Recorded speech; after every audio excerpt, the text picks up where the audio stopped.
Hi hello friends, అందరూ ఎలా ఉన్నారండి? అందరూ బాగున్నారా? శ్రావణ మాసం అనగానే ఆడవాళ్ళకు ఎంతో ఇష్టమైన మాసం కదండి. అందులో వరలక్ష్మి వ్రతం అంటే ప్రతి ఆడవాళ్ళకు ఎంతో ఇష్టమైన పండుగ. అందరూ చాలా ఇష్టంగా చేసుకుంటారు. మీ అందరికీ వరలక్ష్మి వ్రతం శుభాకాంక్షలండి. ఈరోజు నేను వరలక్ష్మి వ్రతం ఏ విధంగా చేసుకున్నానో, నా పూజా విధానం ఏంటి అనేది ఈ వీడియోలో షేర్ చేస్తాను. ఉదయాన్నే నిద్ర లేవగానే ఇంటి ముందంతా కడిగేసి ఈ విధంగా ముగ్గులు పెట్టుకొని కడపకు పసుపు రాసి కడపపై కూడా ముగ్గులైతే పెట్టుకున్నానండి. అదేవిధంగా గుమ్మానికి తోరణాలు అయితే కట్టుకున్నాను. ఇంటి ముందు ఉన్న కొన్ని పూలను అయితే కోసుకొచ్చుకొని, అలాగే పూజ చేయడానికి ముందు మనం కాళ్ళకి పసుపు రాసుకొని మొదలు పెడతాం కదండి.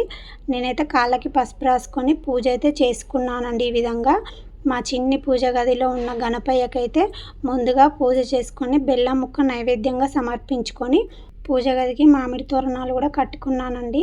అలాగే పూజ గది కింద అమ్మవారిని ప్రతిష్ఠించడానికి నేనైతే ఒక పీటను తీసుకొని పీటపై నిండుగా పసుపు రాసి పీట పైన బియ్యం పిండితో ఈ విధంగా అష్టదళ పద్మ ముగ్గు వేసి అందులో కుంకుమ పసుపు వేసుకొని, అలాగే ఇదే విధంగా 2 పీటలను అయితే పెట్టుకొని ముగ్గులైతే వేసుకున్నానండి. ఒక పీట పైన అమ్మవారి పటం కోసం, అలాగే రెండవ పీట పైన కలశ స్థాపన కోసం అయితే ఈ విధంగా ఏర్పాటు చేసుకున్నాను. అమ్మవారిని కూర్చోబెట్టడానికి 3 పిరికిళ్ళ బియ్యం అయితే ఈ విధంగా వేసుకొని కుంకుమ పసుపు వేసుకొని అమ్మవారి పటం అయితే పెట్టుకున్నానండి.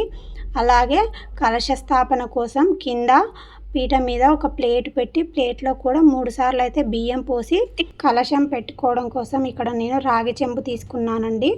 మన స్తోమతకు తగ్గట్టు రాగి చెంబు లేదా వెండి చెంబు, ఇత్తడి చెంబు ఏదైనా తీసుకోవచ్చండి. ఇక్కడ నేను రాగి చెంబుకు ఈ విధంగా గంధంతో స్వస్తిక్ గుర్తు వేసి తర్వాత కుంకుమ బొట్లు పెట్టుకొని గంగాజలం అయితే రాగి చెంబులో అయితే ఈ విధంగా పోసేసుకున్నానండి.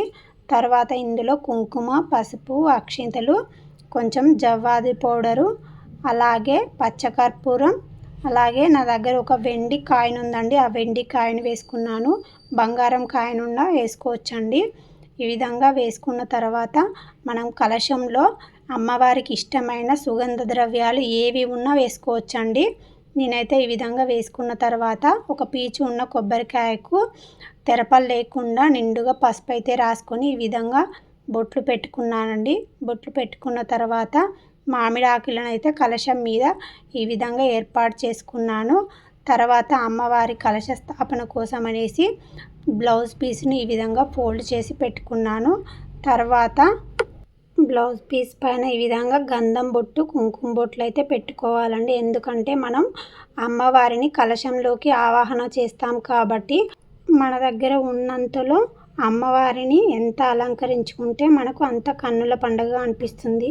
నాకైతే ఉన్నంతలో ఈ విధంగా అమ్మవారిని అయితే నా దగ్గర ఉన్న నగలతో ఈ విధంగా అలంకరించుకొని తర్వాత అమ్మవారికి గాజులు సమర్పించి ఒక పుష్పాన్ని సమర్పించాను. తర్వాత కలశం మీద ఈ విధంగా అమ్మవారికి సువాసన వచ్చే పూలంటే ఇష్టం కాబట్టి ఇక్కడ నేను అమ్మవారికి జాజి మల్లె పూలైతే సమర్పించాను. అలాగే నేను ఇక్కడ అమ్మవారి పటానికి కూడా జాజి మల్లె పూలైతే వేశానండి. ఇక్కడ చూడండి అమ్మవారు ఎంత కలగా ఉన్నారో కదా. గంధం అలంకరించాను, అమ్మవారికి కుంకుమ సమర్పించాను, అలాగే అమ్మవారి పటం పైన గులాబీలతో అలంకరించుకున్నాను. మీ దగ్గర ఏ పూలు ఉన్నా సరే అమ్మవారికి నిండుగా అలంకరించుకోవచ్చు. అలాగే అమ్మవారికి దీపం కోసం అనేసి ఇక్కడ నేను మట్టి ప్రమిదకు గంధం కుంకుమ పెట్టి తర్వాత కింద ప్లేట్ పెట్టి అందులో నువ్వుల నూనె కొంచెం, ఆవు నెయ్యి కొంచెం వేసి అందులో అఖండం ఒత్తి వేసి కాసేపు అయితే నానబెట్టుకున్నానండి. తర్వాత అమ్మవారిని అయితే పూజ కోసం అయితే సిద్ధం చేసుకున్నాను. నైవేద్యాలన్నీ చేసి అలాగే పూజకు అన్నీ సిద్ధం చేసుకున్న తర్వాత నేనైతే చీర మార్చుకొచ్చుకున్నానండి. చీరలోకి వచ్చిన తర్వాత నేనైతే పూజలో కూర్చొని ఈ విధంగా తమలపాకులో పసుపు గణపతిని చేసి కుంకుమ పెట్టి గణపతికి ముందుగా అయితే నేనైతే పూజ చేసుకున్నాను. శుక్లాంబరధరం విష్ణుం శశివర్ణం చతుర్భుజం ప్రసన్నవదనం ధ్యాయే సర్వ విఘ్నోపశాంతే అని ముందుగా గణపతికి పూజ చేసుకొని పసుపు గణపతికి అక్షింతలు, గంధం, పుష్పం, వస్త్రం సమర్పించి బెల్లం ముక్క లేదా అరటిపండు నైవేద్యం సమర్పించుకోవాలి. తర్వాత ఆచమనం చేసుకోవాలి. ఆచమనం తర్వాత మన కోరికలను సంకల్పం చెప్పుకొని ఒక పంచపాత్రలో నీళ్లు తీసుకొని ఆ పంచపాత్రకు గంధం బొట్టు కుంకుమ బొట్టు పెట్టుకొని అందులో పుష్పం వేసి దానిపై చెయ్యి పెట్టి గంగేచ యమునేచే గోదావరి సరస్వతి నర్మదే సింధు కావేరి జలేస్మిన్నిదౌ సన్నిధిం కురుం ఏవం కలశ పూజ అని ఆ నీటిని పుష్పంతో పూజా ద్రవ్యాలపై దేవుడి పటాలపై చల్లితే శుద్ధి అవుతాయండి. తర్వాత 9 పోగుల తెల్లదారంని తీసుకొని దానికి పసుపు రాసి దానికి లక్ష్మీ కాసును గుచ్చుకొని అమ్మవారి రూపుకు గంధం బొట్టు కుంకుమ బొట్టు పెట్టుకున్న తర్వాత కలశానికి వేసుకోవాలి. తర్వాత అదేవిధంగా 9 పోగుల తెల్లదారంను తీసుకొని పసుపు రాసుకొని మధ్యలో ఒక పుష్పాన్ని అయితే ముడివేసుకోవాలి. పుష్పానికి అటు 4 ముడులు ఇటు 4 ముడులు అంటే మొత్తం 9 ముడులతో మనమైతే తోరాన్ని అయితే తయారు చేసుకోవాలి. ఈ విధంగా 9 ముడులతో తోరాన్ని తయారు చేసుకున్న తర్వాత ముడులకు గంధం బొట్టు కుంకుమ బొట్టు సమర్పించుకొని తర్వాత అమ్మవారి కలశం ముందైతే పెట్టుకోవాలండి.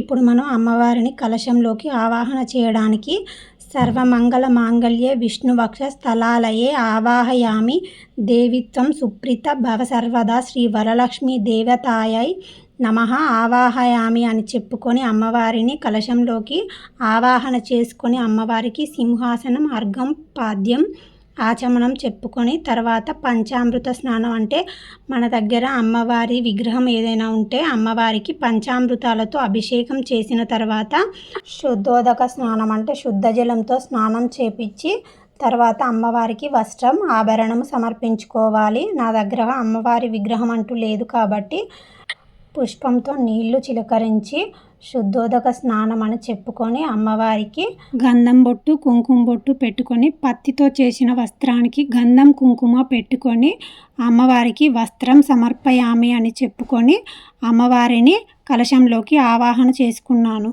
మా ఇంటి వరలక్ష్మీదేవికి నేనైతే అక్షింతలతో వరలక్ష్మి అష్టోత్తర శతనామాలు అయితే చేసుకున్నానండి. ఓం ప్రకృత్యే నమః, ఓం వికృత్యే నమః, ఓం విద్యాయ నమః అంటూ అష్టోత్తరం చేసుకున్నాను. ఓం విభవార్యే నమః, ఓం ఆదిత్యే నమః, ఓం దిత్యే నమః, ఓం దిత్యే నమః, ఓం రమాయే నమః, ఓం వసుదాయే నమః, ఓం వసుదావిన్యే నమః. ఈ విధంగా నేను వరలక్ష్మి తల్లికి 108 నామాలతో అష్టోత్తరం అయితే చేసుకున్నానండి అక్షింతలతో. తర్వాత అమ్మవారికి నమస్కరించుకొని అమ్మవారికి ధూపం అంటే ఇష్టం కాబట్టి ఇక్కడ నేనైతే ధూపం వేసుకున్నాను అమ్మవారికి. తర్వాత నేను అమ్మవారి కోసం చేసిన నైవేద్యాలను అయితే అరిటాకులో అమ్మవారికి అయితే ఈ విధంగా వడ్డించుకున్నాను. నేను ఈ వీడియోలో నైవేద్యాలంటూ ఏం వీడియో తీయలేదండి.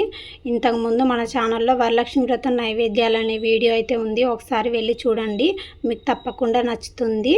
ఇక్కడ నేను అమ్మవారికి నైవేద్యాలన్నీ వడ్డించుకున్న తర్వాత అమ్మవారికి వడపప్పు పానకం నివేదన చేసుకున్నాను.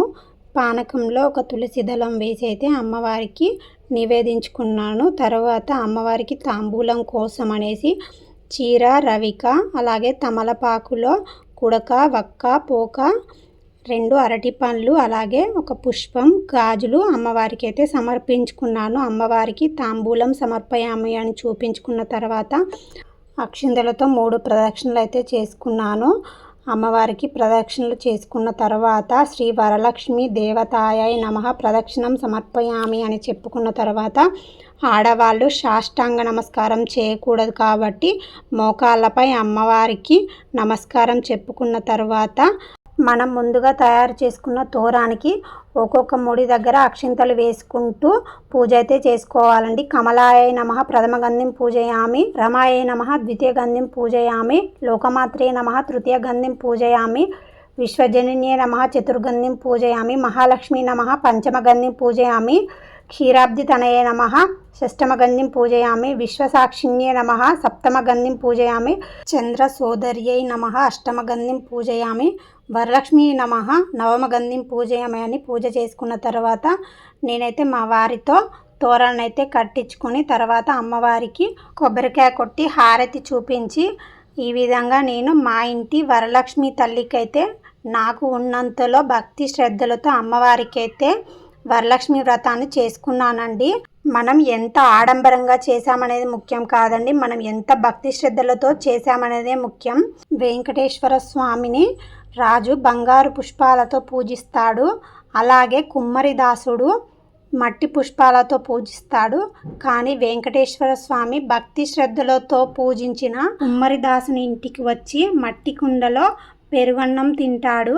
అందుకని ఇప్పటికీ తిరుమలలో మొదటి నైవేద్యంగా మట్టి కుండలో పెరుగన్నం నైవేద్యంగా సమర్పిస్తారండి. వ్రతం పూర్తయిన తర్వాత వ్రత కథను చెప్పుకొని తర్వాత మా వారితో అక్షింతలు వేయించుకొని ఆశీర్వాదం తీసుకున్న తర్వాత ఇక్కడ నేను ముత్తైదులకైతే వాయనం ఇస్తున్నానండి. ఇక్కడ వయసులో దాదాపు 80 సంవత్సరాలు ఉంటుందండి ఈ అమ్మకి.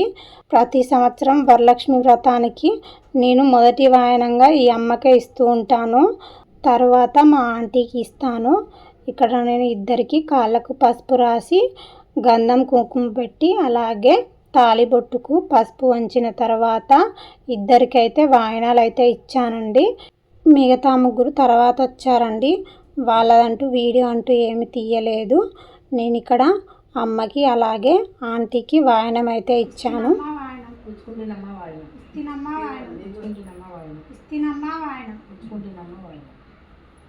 మనం వాయనం ఇచ్చే ముత్తైదులను సాక్షాత్తు లక్ష్మీదేవిలుగా భావించాలి. నేనైతే వాళ్ళతో అక్షింతలు వేయించుకొని ఆశీర్వాదం తీసుకున్న తర్వాత వాళ్ళకి చేసిన నైవేద్యాలను పెట్టాను. చూసారు కదండి నేను చేసుకున్న వరలక్ష్మి వ్రతం పూజా విధానం. ఒక్కొక్క ప్రాంతంలో ఒక్కొక్క విధంగా చేసుకుంటారు, నేనైతే ఈ విధంగా చేసుకున్నానండి. ఏమైనా పొరపాట్లు ఉంటే కామెంట్ సెక్షన్లో తెలియజేయండి. అలాగే ఈ వీడియో మీకు ఎలా అనిపించిందో తప్పకుండా నాతో షేర్ చేసుకోండి.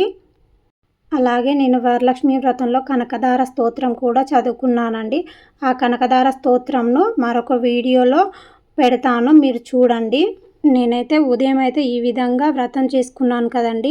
సాయంత్రం కూడా నేను ఏ విధంగా పూజ చేసుకున్నానో సాయంత్రం వ్లాగు వీడియో షేర్ చేస్తాను, తప్పకుండా అది కూడా చూడండి. వీడియో నచ్చితే ప్లీజ్ లైక్ చేయండి, షేర్ చేయండి, మన ఛానల్ని సబ్స్క్రైబ్ చేసుకోండి. Thank you for watching. Bye friends.